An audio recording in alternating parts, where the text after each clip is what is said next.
David Reed and Clara seemed like the perfect couple, a decorated ex-cop and his devoted wife, until one hidden video turned their quiet home into a crime scene that would shock an entire town. David Reed was the kind of man everyone in town admired. Tall, broad-shouldered, and always neatly dressed in his uniform, he carried himself with quiet confidence. For over a decade, he had served as a police officer, known for his dedication and calm under pressure. People trusted him. Neighbors waved when he drove by, children saw him as a hero, and his colleagues respected the way he handled tough cases. At home, his life seemed just as steady. His wife, Clara, was soft-spoken and kind, a woman who always seemed to have a gentle word for everyone. They had been married for 8 years and shared a modest but beautiful home on the edge of town, surrounded by oak trees and quiet streets. From the outside, theirs was a picture of stability and love. Friends described them as inseparable, a couple that never raised their voices at each other. But beneath the calm surface, small things had started to shift. David had grown more withdrawn in recent months, his once bright eyes now carrying a distant look. Clara noticed, but didn't ask too many questions, afraid of stirring tension. The dinners that once lasted for hours grew shorter, replaced by long silences and the glow of David's phone screen. He told himself that it was just stress, that every marriage had its quiet phases, but a seed of unease had begun to take root in his mind. Sometimes, he would wake up in the middle of the night and glance at the empty side of the bed, realizing Clara had gone to the kitchen or outside for air. The peace he once felt in their home began to fade, replaced by a strange heaviness, one he couldn't explain, but couldn't ignore either. After 15 years on the police force, David's sudden decision to retire surprised everyone. There was no warning, no farewell party, just a short letter of resignation and a quiet exit. He claimed he wanted a slower life, to spend more time with his wife and rebuild what he had lost in years of long shifts and dangerous work. But those who knew him best sensed something was off. He had changed in the months leading up to it, quicker to anger, distracted, and often lost in thought. There were rumors around the department that he'd been involved in a questionable arrest, one that had ended badly. Some said the department had encouraged him to leave before things got worse. David never confirmed or denied any of it. At home, his new routine felt unnatural. The structure and order of his old life were gone, replaced by long, empty days that stretched endlessly. He spent hours pacing the house, checking locks, cleaning tools, and sitting in silence. Clara tried to fill the void with warmth, but David's mind seemed to drift elsewhere. His protective nature, once comforting, had turned into constant suspicion. He began questioning where she went, who she met, and why she stayed out too long. The man who once laughed easily now studied everything around him like a crime scene. Clara could feel the walls closing in. He insisted on controlling small details, the way she cooked, the friends she saw, even how she dressed. At night, he often sat by the window, staring at the street as if waiting for something to happen. The peace he thought he wanted after retirement never came. Instead, a quiet darkness began to take its place, growing stronger with each passing day. Clara's younger sister, Emily, arrived one warm afternoon with 2 suitcases and a hopeful smile. She had lost her job in another city and needed a place to stay until she could get back on her feet. Clara welcomed her without hesitation, happy to have family close again. David agreed reluctantly, forcing a polite smile as he carried her bags inside. From the beginning, the energy in the house shifted. Emily was everything David wasn't prepared for, lively, talkative, and full of life. She filled the quiet rooms with laughter and music, a sound Clara hadn't made in months. At first, David tried to convince himself it was a good thing. Clara was smiling again, cooking with excitement, and spending evenings chatting with her sister on the porch. But as days turned into weeks, his unease returned. He felt pushed aside, like a stranger in his own home. He would come into a room and find them whispering, their laughter fading when he appeared. Little things began to irritate him.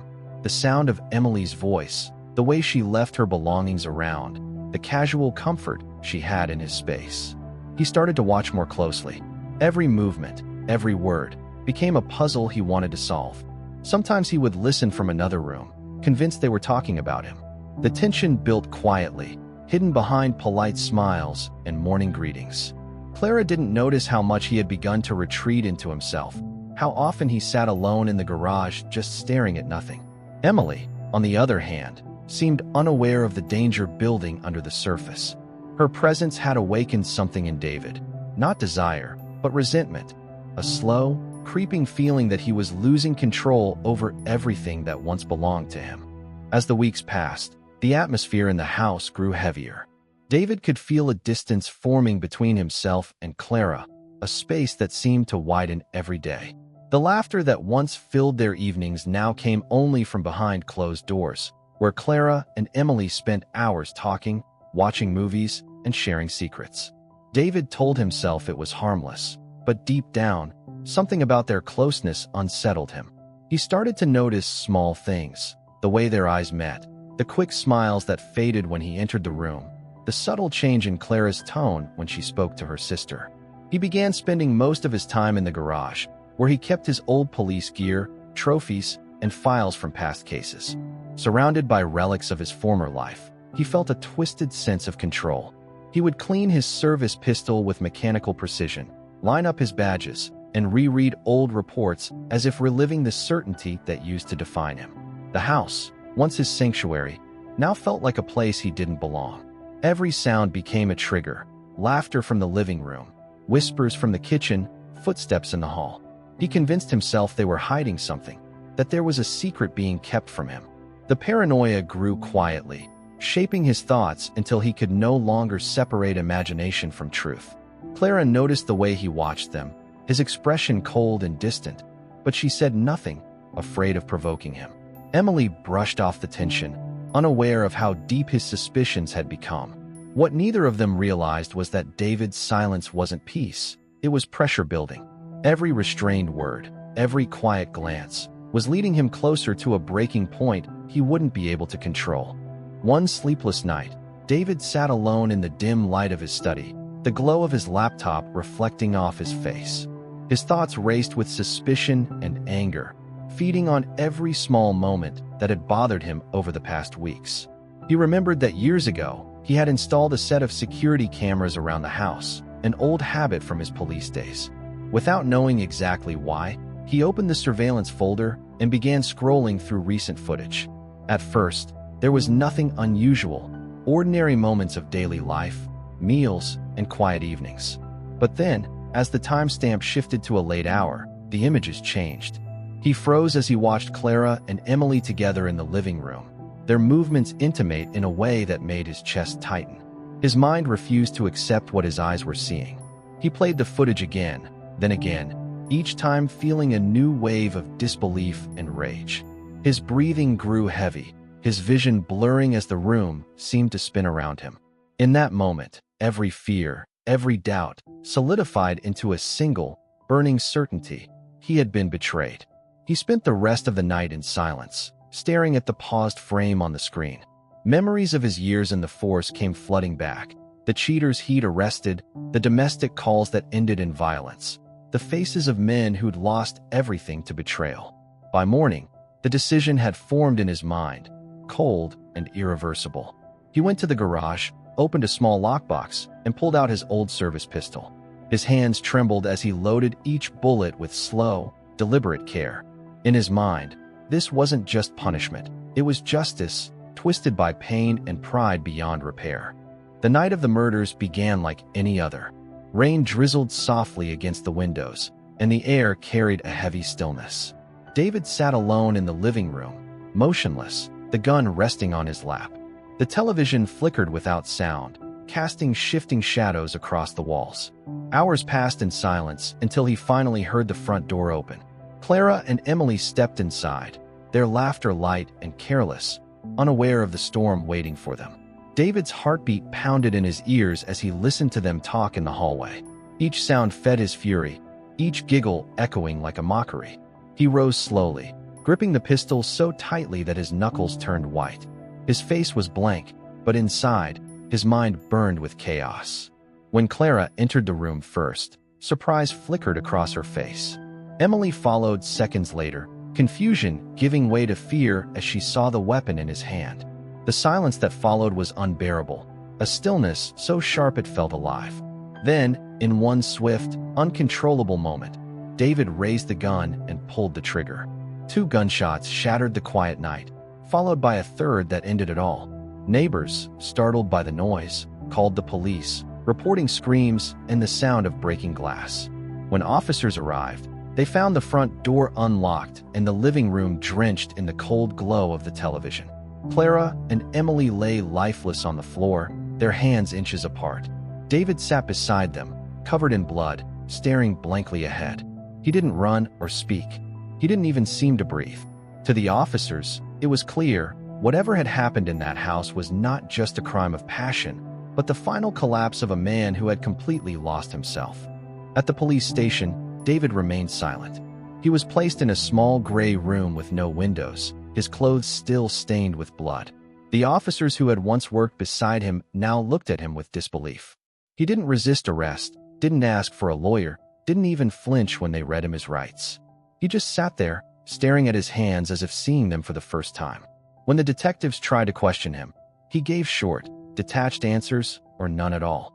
There was no anger, no sorrow, just emptiness. As investigators combed through his house, they found the surveillance footage that had triggered everything. The file was still open on his laptop, paused on the moment that had broken him. Forensic analysts confirmed that David had watched the video multiple times before the killings, his digital fingerprints showing the pattern of obsession. To the detectives, the scene painted a clear picture: a man consumed by jealousy and rage, unable to separate truth from emotion. In their reports, the officers described David's demeanor as unervingly calm. He didn't cry when they showed him photos of the victims, nor did he deny what he had done. When they asked why, he simply looked away, as though the question didn't apply to him. His silence became part of the story, a mystery that left even hardened investigators unsettled. News of the crime spread quickly, shocking the small town that had once respected him. Former colleagues struggled to reconcile the image of the disciplined officer with the man who had committed such brutality. By the time his formal confession was recorded, a simple acknowledgement that he acted on what he saw, the nation was already watching, trying to understand how a protector could become a killer. The courtroom was filled to capacity on the first day of David Reed's trial. Reporters lined the benches, cameras flashed outside the courthouse, and spectators whispered his name as he was led in wearing a plain prison uniform. The man once celebrated for his integrity now stood accused of murdering his wife and sister-in-law in cold blood. His expression was unreadable, his eyes hollow. The prosecution painted him as a man consumed by jealousy and control, arguing that the killings were premeditated. They detailed how he had loaded his weapon hours before the crime and waited patiently for the women to return home. Every fact was delivered with precision, each one tightening the noose around his defense. David's attorney presented a different picture, that of a broken man, haunted by years of violence and trauma from police work.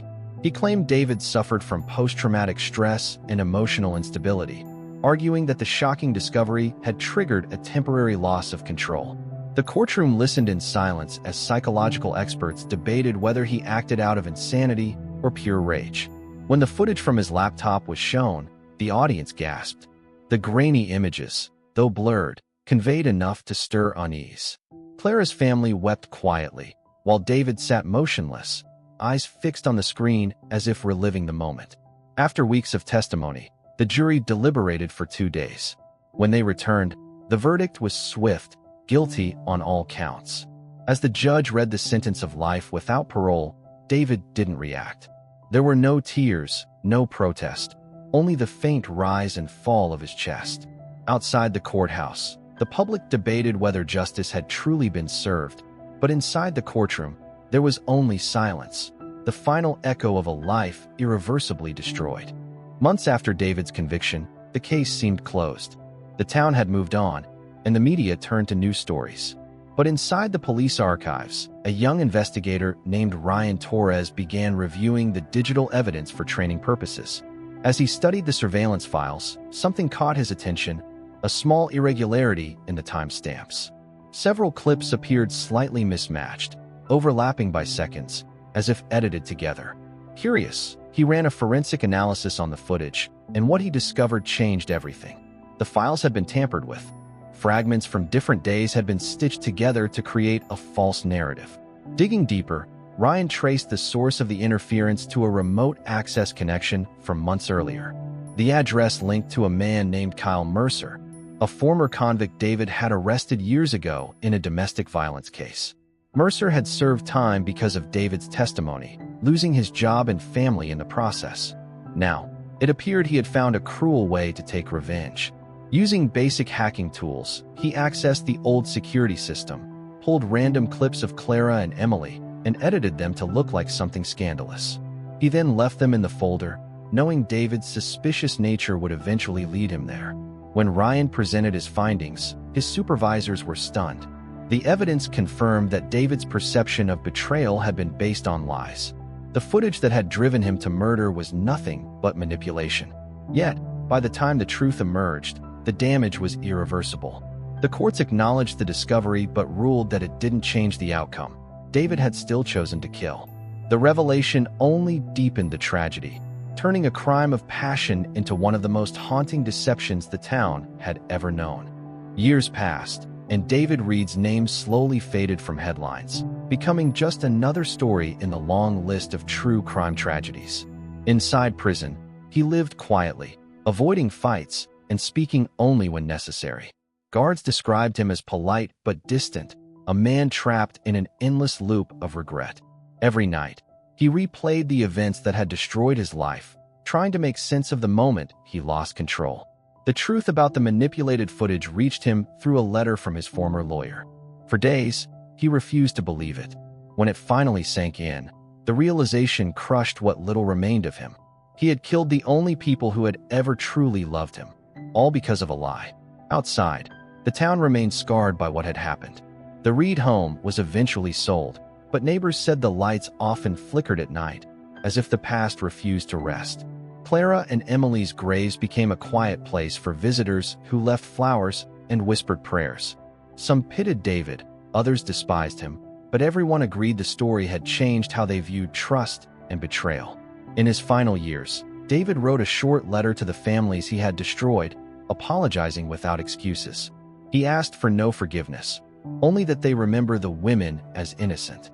A few months later, he was found dead in his cell, his heart simply giving out in his sleep. The note he left behind contained just one line. Asterisk, belief can be deadlier than truth. Asterisk. The case remained a haunting reminder of how fragile the human mind can be, how love, jealousy, and deception can intertwine to create irreversible tragedy. In the end, David Reed's downfall was not born from hate, but from misplaced trust and blind conviction.